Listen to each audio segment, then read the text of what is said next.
Jerry's കിച്ചണിലേക്ക് എല്ലാവർക്കും സ്വാഗതം. ഇന്നുണ്ടാക്കാൻ പോകുന്നത് ഒരു വെജിറ്റബിൾ ഡിഷാണ്.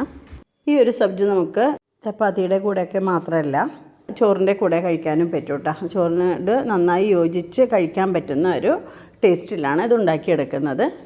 പിന്നെ ഡയറ്റ് പ്ലാനിങ് ചെയ്യുന്നവർക്ക് ഉൾപ്പെടുത്താൻ പറ്റിയൊരു ഡിഷാണിത്. അപ്പോൾ ഇതെങ്ങനെയാണ് ഉണ്ടാക്കിയെടുക്കുക എന്നുള്ളത് നോക്കാം. നമ്മുടെ കയ്യിൽ ഏതൊക്കെ പച്ചക്കറികളാണ് ഉള്ളതെന്ന് വെച്ചാൽ അതെല്ലാം ഇതിലേക്ക് ഉൾപ്പെടുത്താം കേട്ടോ. അപ്പോൾ ഞാൻ ഇത് ഇപ്പോൾ ഉണ്ടാക്കിയെടുത്തിട്ടുള്ളത് സവാള ഒന്ന് എടുത്തിട്ടുണ്ട്, അതേപോലെ ഉരുളൻകിഴങ്ങ് ഒന്ന്, പച്ചക്കായ എടുത്തിട്ടുണ്ട്, പിന്നെ വെള്ളരിക്ക, പടവലങ്ങ, അതുപോലെ കുമ്പളങ്ങ, ബീൻസ്, പയർ, ഒരു തക്കാളി, ചേന, അതേപോലെ ക്യാരറ്റും കൂടെ എടുത്തിട്ടുണ്ട്. പിന്നെ ഒരു 5-8 അല്ലി വെളുത്തുള്ളി എടുത്തിട്ടുണ്ട്, ഒരു കഷ്ണം ഇഞ്ചി എടുത്തിട്ടുണ്ട്, 3 പച്ചമുളകും എടുത്തിട്ടുണ്ട്. പിന്നെ ഇതിലേക്ക് ഞാൻ മുളക് പൊടി ഇടണില്ല. 1 ടീസ്പൂണ് മഞ്ഞൾപ്പൊടി എടുത്തിട്ടുണ്ട്, 1.5 ടേബിൾ സ്പൂണ് മല്ലിപ്പൊടിയും എടുത്തിട്ടുണ്ട്, ആവശ്യത്തിനുള്ള ഉപ്പും കൂടെ എടുത്തിട്ടുണ്ട്. ഇതെല്ലാം കൂടെ നമ്മൾ കുക്കറിലേക്ക് ഇട്ടിട്ട് ആവശ്യത്തിന് വെള്ളം ഒഴിച്ചിട്ട് ഒന്ന് വേവിച്ചെടുക്കുകയാണ് ചെയ്യുന്നത്. അപ്പോൾ ഈ ഒരു കറി നമുക്ക് പെട്ടെന്ന് തന്നെ ഉണ്ടാക്കിയെടുക്കാനും പറ്റും.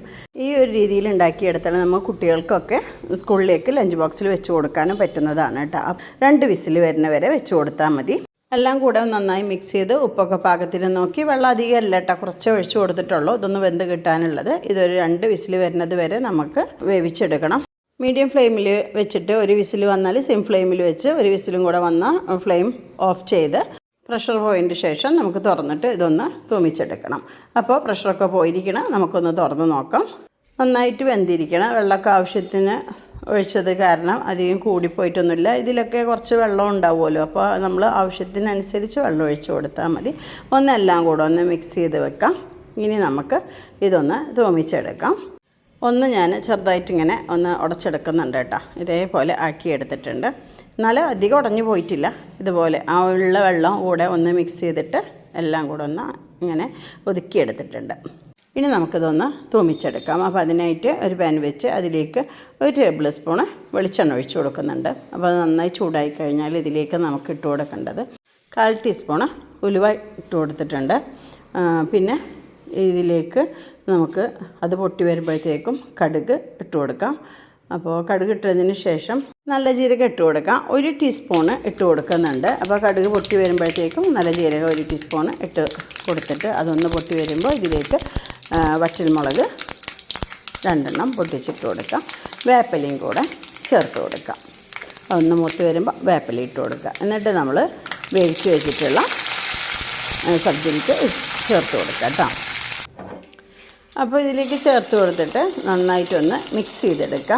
അതിന് ശേഷം നമുക്കിതിലേക്ക് ചേർക്കാനുള്ളത് കുറച്ച് ഉലുവ ഇലയല്ലേ, കസൂരി മേത്തി ഇതിലേക്ക് ചേർത്ത് കൊടുക്കുന്നുണ്ട്. കയ്യിലിട്ടിട്ട് ഒന്ന് തിരുമിയതിന് ശേഷം കുറച്ച് അതിലേക്ക് ചേർത്ത് കൊടുക്കുക. പിന്നെ മല്ലിച്ചപ്പും വേപ്പിലയും കൂടെ ചേർത്തിട്ട് ഒന്നും കൂടെ മിക്സാക്കി എടുക്കുക.